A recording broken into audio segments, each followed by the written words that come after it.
Use करें, इस तरह की टेक्निक यूज करना फायदेमंद रहती है। ठीक है,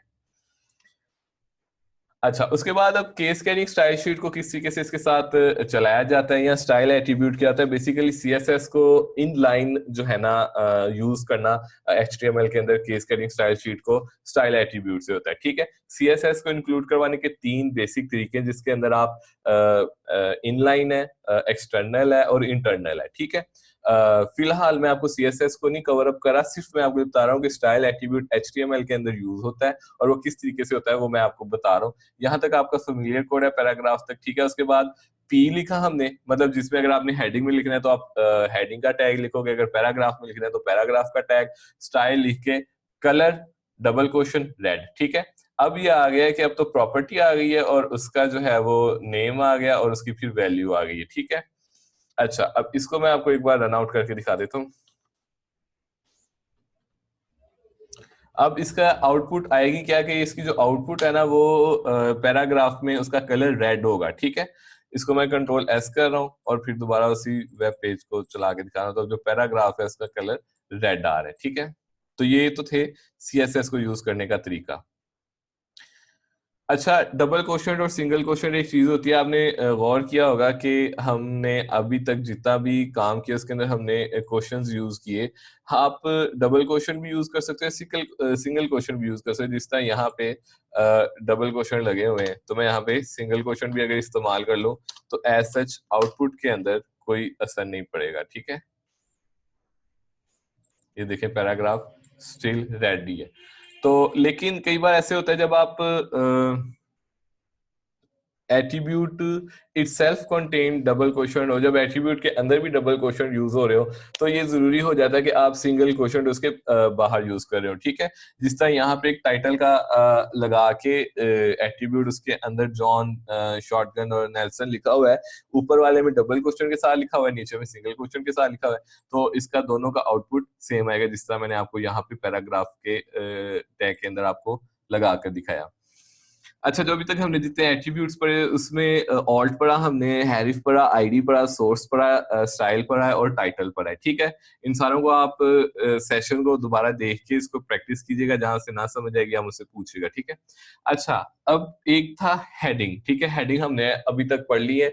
यहाँ पे मैं सिर्फ आपको दोबारा रिपीट कराने का मकसद ये है कि मैं आपको बता दूं कि हेडिंग बहुत इंपॉर्टेंट होती है। आपका अच्छा खासा जो वेब पेज होता है वो आपकी हेडिंग लगाने से उसकी इंटरफेस उसका चेंज हो जाता है, उसका कंटेंट प्रेजेंस हो जाती है। जिस तरह ये भी अब एक पेज अगर आप देख लें, यहाँ पे एक कंटेंट छोटा लिखा हुआ है, हालांकि ये भी हेडिंग इसको भी दी जा सकती है, लेकिन जो मैंने बड़ी हेडिंग लगाई हुई है उसे पता चल रहा है कि ये हमारा टॉपिक है और उसके नीचे कंटेंट लिखा हुआ है। आप अपनी मर्जी के मुताबिक H1 से H6 तक जो है वो हेडिंग यूज कर सकते हो। हेडिंग जो है काफी इंपॉर्टेंट होती है, बस आपको ये बताना है इसका तरीकेकार तो आपको पता चल गया कि किस तरीके से ये एलिमेंट यूज होता है। स्टार्टिंग में टैग लगता है, फिर क्लोजिंग में टैग लगता है, उसके दरमियान में कंटेंट होता है।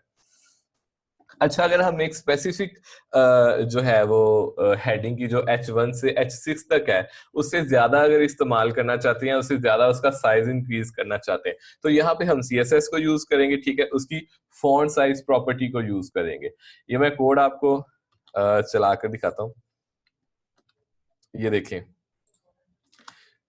ये हमारा फेमिलियर कोड HTML बॉडी तक का H1। अब हेडिंग 1 को मैंने यूज करना है। ठीक है, और उसको मैंने अपने तौर पे जितना मैं उसको इंक्रीज करवाना चाहता हूँ मैं कर सकता हूँ।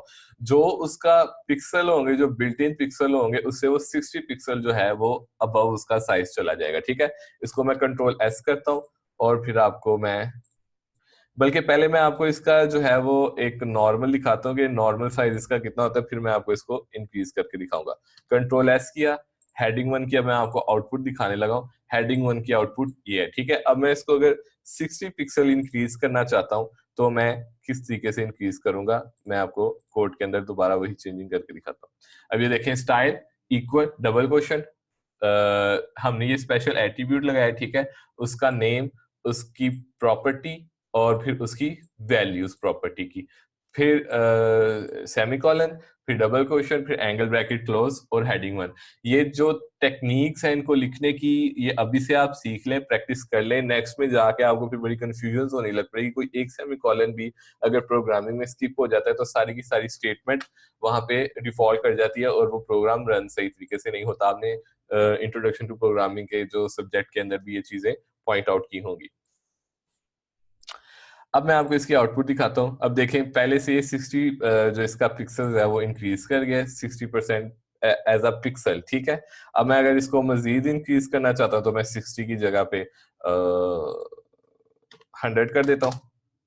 इसको कंट्रोल एस करूंगा दोबारा और दोबारा उधर जाके रिफ्रेश कर दूंगा। अब ये देखें मजीद इंक्रीज हो गए। ये तो था बिगर हेडिंग्स के लिए। अब उसके बाद हॉरिजेंटल एक रूल होता है, एक एच आर, एक सिंगल जो है ना वो एलिमेंट है इसका, जो है वो एज सच कोई क्लोजिंग नहीं होता। इसको आप जहां पे भी इस्तेमाल करेंगे ना एच आर को, वहां से एक हॉरिजेंटल लाइन ड्रॉ हो जाएगी और फिर उधर नीचे से एक वेब पेज दोबारा स्टार्ट हो। बेसिकली अगर आपने पोर्शंस में डिवाइड करना है अपने वेब पेज को तो आप एच आर यूज कर सकते हो। इसके अलावा एक डिवीजन का div एक टैग होता है, उसको मैं नेक्स्ट लेक्चर में डिटेल में डिस्कस करूंगा। वो डिवीजन आपको बताता है कि आपने किस पोर्शन पे किस चीज को दिखाना है और कितना दिखाना है, ठीक है। बेसिकली डिव को सीखने के बाद आप वेब को मतलब मुख्तलिफ जगहों पे इमेज लगा सकोगे, मुख्तलिफ जगहों में कंटेंट लगा सकोगे। डिव का जो है वो काफी एक इंटरेस्टिंग एलिमेंट है, एक इंटरेस्टिंग टैग है। अब आपको मैं ये वाला कोड चला कर दिखा देता हूँ। अब ये देखें, ये पैराग्राफ और हेडिंग लगा हुआ, उसके बाद एच आर, फिर पैराग्राफ और हेडिंग, फिर एच आर, फिर पैराग्राफ और हेडिंग और एच आर। इसको चला के देख लेते हैं। ये देखें, अब ये पोर्शन जो है वो इतना उसको डिवाइड करा है, मतलब कि ये एक पोर्शन है यहाँ इतना, और फिर उसके नीचे दूसरा पोर्शन स्टार्ट हो रहा है, फिर तीसरा पोर्शन स्टार्ट हो रहा है। यानी कि सिंपल एक एच आर को यूज करके आप पोर्शन डिवाइड कर सकते हो, और बी आर को यूज करते हुए, ठीक है, बी आर टैग भी मैंने आपको बताया, उससे आप लाइन ब्रेक कर सकते हो। यानी कि अगर आप कहीं पे भी, सॉरी मैं आपको कोड में लिख के दिखाता हूँ, कहीं पे भी आप बी आर डालोगे ना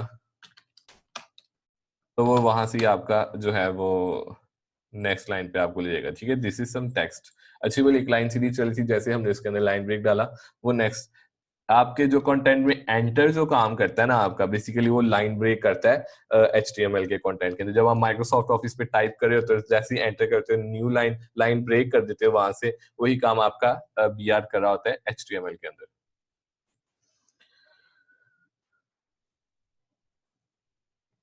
उसके बाद स्टाइल एट्रीब्यूट्स मैंने आपको सारा बता दिया। उसके अंदर आप बैकग्राउंड का कलर भी चेंज कर सकते हो, जिस तरह मैंने आपको बताया कि टैग का नेम होता है, इसको लिखने का जो डिफॉल्ट तरीका है, टैग का नेम लिखा आपने, फिर स्टाइल लिखा, फिर उसकी प्रॉपर्टी लिखी और वैल्यू लिखी। अभी तक हमने ये जितने भी इंप्लीमेंट किए वो इसी तरह। आप बैकग्राउंड कलर चेंज कर सकते हो बैकग्राउंड कलर का एट्रीब्यूट यूज करते हुए, ठीक है।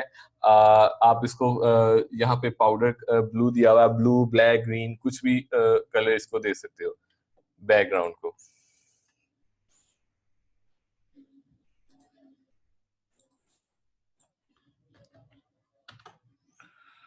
इसको मैं ब्लू दे रहा हूँ, ठीक है। सेम जैसे हम एट्रीब्यूट को पढ़े थे, स्टाइल इक्वल डबल क्वेश्चन, फिर बैकग्राउंड कलर, इसके अंदर ये डैश दी है बैकग्राउंड डैश कलर। फिर बैकग्राउंड के साथ आप कुछ और भी इमेज भी लगा सकते हो CSS के अंदर, वो फिर मैं आपको CSS की लेक्चर्स के अंदर बताऊंगा। उसमें भी डैश लगा के आगे आप इमेज लिख सकोगे या पिक्चर लिख सकोगे, वो जो भी उसका कोड होगा। लेकिन ये बैकग्राउंड के साथ आप एक स्पेशल एक चीज और कलर में जा रहे हो, ठीक है। तो ये जो है वो उसका स्टाइल हो गया, फिर उसकी प्रॉपर्टी, फिर उसकी वैल्यू। अब इसको मैं कंट्रोल S कर रहा हूँ, फिर अब इसको वेब पेज पे दिखाता हूँ कि वेब पेज ब्लू है। ये देखिए अब बैकग्राउंड सारा जो है ना वो ब्लू कलर में आ गया। इसी तरह मैं अगर इसको ग्रीन कर देता हूँ यहाँ से तो ये ग्रीन हो जाएगा। इसको सेव किया, ये ग्रीन हो गया, ठीक है। इसी तरह पिंक, ब्लैक, कोई भी कलर इसको देकर इसको कंट्रोल सेव करके यहाँ पे चलाओगे तो ये हो जाएगा, ठीक है। तो ये तो था कलर का एट्रीब्यूट। इसके बाद आप जो है वो हेडिंग को भी दे सकते हो कलर ब्लू करके, ठीक है। H1 लिखा आपने, उसके अंदर स्टाइल लिखा। पहले आप बैकग्राउंड कलर को चेंज करते, अब आप हेडिंग और पैराग्राफ को भी, उसके कलर को भी चेंज कर सकते हो, ठीक है। उसके बाद आप फॉन्ट चेंज कर सकते हो। आपने मतलब कि अगर वेंड्रा लगाना है, कोरियर लगाना है, कोई फॉन्ट अगर चेंज करना है तो आप सिंपली स्टाइल लिखोगे, फॉन्ट डैश फैमिली लिखोगे और वंडरिंग लिख के पैराग्राफ या हेडिंग का जो है वो स्टाइल, जो उसका फॉन्ट का है स्टाइल, वो चेंज कर सकोगे। इसमें फिर आप फर्दर जब हम CSS को डिटेल में पढ़ेंगे, फॉन्ट का साइज, फॉन्ट को बोल्ड, इटैलिक, वो सारा कुछ जो हम CSS में कर सकते हैं और हम एक बार ही लिख के उसको मुख्तलिफ जगहों पे अप्लाई करवा सकते हैं, वो सारा तरीकेकार मैं आपको CSS के डिटेल लेक्चर में बताऊंगा। अभी HTML के साथ किस तरह एक सिंपली स्टाइल्स की CSS की चीजें इंक्लूड कैसे करवाए जा सकते हैं, अभी सिर्फ मैं आपको इतना बता रहा हूँ। अच्छा, इसी तरह फॉन्ट साइज हमने पढ़ा है, ठीक है, फॉन्ट साइज को आप यूज कर सकते हो। उसके बाद अलाइनमेंट, अलाइनमेंट काफी इंपॉर्टेंट है, मैं आपको ये चला के दिखा देता हूँ। अलाइनमेंट में आप जो अपना कंटेंट है सेंटर में करना चाहते हो, लेफ्ट में करना चाहते हो या राइट में करना चाहते हो, सिंपली H1, ठीक है, आप हेडिंग जो है वो अगर सेंटर में दिखाना चाहते हो तो उसके बाद ये उसका कंटेंट है, स्टाइल इक्वल साइन, फिर क्वोशंट साइन, फिर टेक्स्ट अलाइन, फिर कॉलन, फिर सेंटर, फिर सेमी कॉलन, फिर डबल क्वोशंट क्लोज, फिर एंगल ब्रैकेट क्लोज, फिर जो कंटेंट आपने लिखना है वो, और फिर क्लोजिंग टैग उसका H1 का हेडिंग का, ठीक है। मिसाल के तौर पे इसको पहले मैं आपको चला के दिखा देता हूँ। ये दोनों भी सेंटर में, ठीक है। अगर मैं लेफ्ट और राइट करना चाहता हूँ, बेसिकली जो आपका राइट होता है ना, वही आपके आपकी साइड पे जो आपको राइट नजर आ रहा होगा, ब्राउज कंप्यूटर का भी वही राइट होगा, और जो आपकी तरफ लेफ्ट नजर आ रहा होगा कंप्यूटर का भी वही लेफ्ट होगा, ऑपोजिट डायरेक्शन में। इस चीज को मैं आपको ऐसे समझाता हूँ कि सपोज मैंने इसको लेफ्ट लिखा और नीचे वाले को मैं राइट कर देता हूँ, ठीक है। अब हेडिंग लेफ्ट गया और वो राइट गया। अब देखें, आप चाहे मोबाइल पर देख रहे हो या आप कंप्यूटर पे देख रहे हो, आपका जो लेफ्ट है, ठीक है, लेफ्ट आपका हेडिंग पे शो हो रहा है, जिसको मैंने लेफ्ट दिया, ठीक है, हेडिंग को मैंने लेफ्ट दिया है, और आप जब अपने लेफ्ट पे देख रहे हो तो आपको हेडिंग आपके लेफ्ट पे नजर आ रहा है, और मैंने इसको राइट दिया है जो है पैराग्राफ को, तो ये जो पैराग्राफ है ये आपके राइट साइड पे शो हो रहा है, ठीक है। चाहे आप मोबाइल से देख रहे हो या अपने कंप्यूटर लैपटॉप से देख रहे हो, सेम आपको लेफ्ट और राइट का कॉम्बिनेशन। ये चीजें भी समझना बहुत जरूरी है, क्योंकि अलाइनमेंट जब आपने नेक्स्ट पढ़ने हैं तो आपको ये पता होना चाहिए कि जो अगर आपका राइट साइड दे रहे हो उसको, तो वो आपको राइट साइड पे नजर आएगा। सिंपल याद रखें, इसमें वो लोग बहुत ज्यादा कंफ्यूज हो जाते हैं लेफ्ट राइट के अंदर। आपने जो चीज लेफ्ट पे शो करवा देनी है वो आपको आपके लेफ्ट पे नजर आएगा, और जो आपने राइट पे शो करवा देनी है वो आपको आपके राइट पे शो होगा, ठीक है जी। तो ये तो थी आज की क्लास, ठीक है। अगर आपने आज की क्लास में से कोई क्वेश्चन पूछने हैं तो आप पूछें। जो ये डिटेल्ड सारा सेशन है वो अपलोड हो जाएगा आज रात को।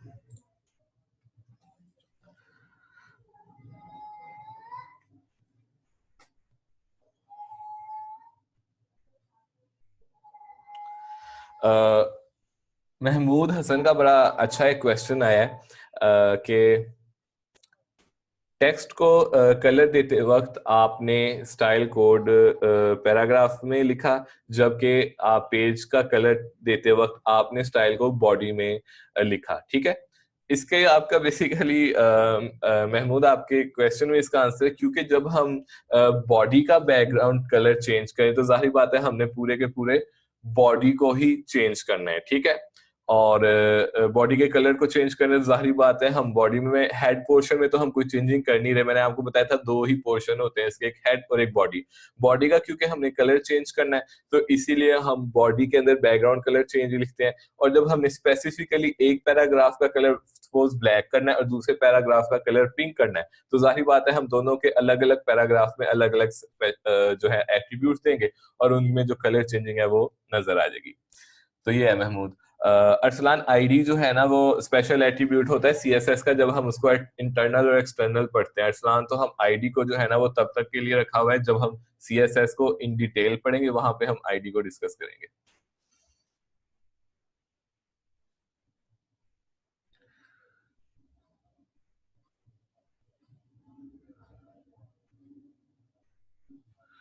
नुमान का एक आया है क्वेश्चन कि हम फॉरवर्ड जाने के लिए किस तरीके से एक्सेस कर सकते हैं। जैसे मैंने आपको इमेज का बताया था ना कि सपोज एक मैं फोल्डर बना लेता हूँ, इसके अंदर दोनों पेज और इमेज रख लेता हूँ।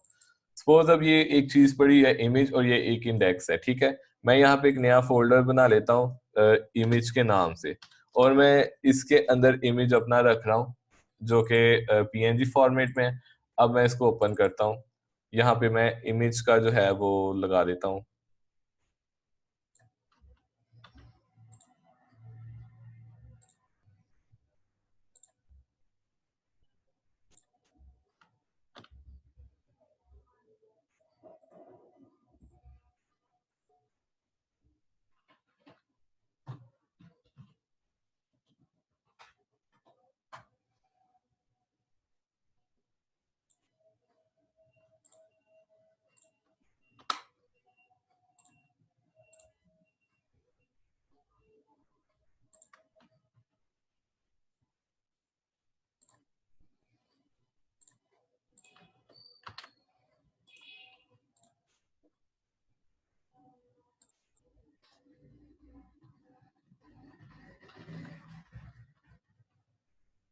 अब ये इमेज लगा के मैंने फॉरवर्ड